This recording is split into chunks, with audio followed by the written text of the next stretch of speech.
बिस्मिल्लाहिर्रहमानिर्रहीम। अस्सलाम वालेकुम। अॼु असां क्लास चौथों जो सबक सतों पढ़ंदासूं, ज़िंदगी जो मक़सदु। उस्ताद ॿारो अॼु असीं उन ॻाल्हि ते गौर कंदासीं त असांजी ज़िंदगी जो मक़सदु कहिड़ो आहे। उस्ताद मारी तूं तालीम हासिलु करे छा थींदी? मारी साईं आऊं तालीम हासिलु करे डॉक्टरयाणी थींदसि ऐं मुल्क जे माण्हुनि जो इलाज करे संदनि ख़िदमत कंदसि। उस्ताद शाबाश, तूं त ॾाढी ॾाही छोकिरी आहीं।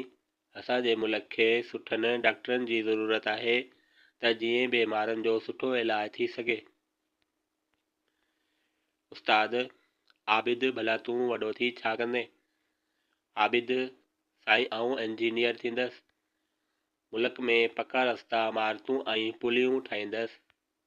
उस्ताद तमामु सुठो, इंजीनियर बि मुल्क जी तरक़ीअ लाइ घणो कमु करे सघनि था। उस्ताद क़ासिम तुंहिंजो छा इरादो आहे? क़ासिम साईं आऊं वॾो थी साइंसदान थींदसि।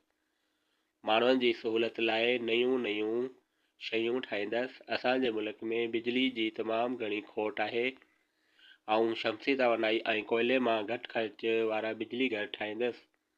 उस्ताद तो त ॾाढियूं अक़ल वारियूं ॻाल्हियूं कयूं आहिनि। उस्ताद नूरी तव्हां पंहिंजे लाइ छा सोचियो आहे?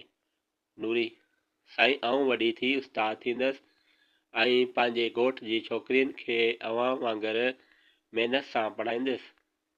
उस्ताद वाह वाह, इहो त पैगम्बरी पेशो आहे।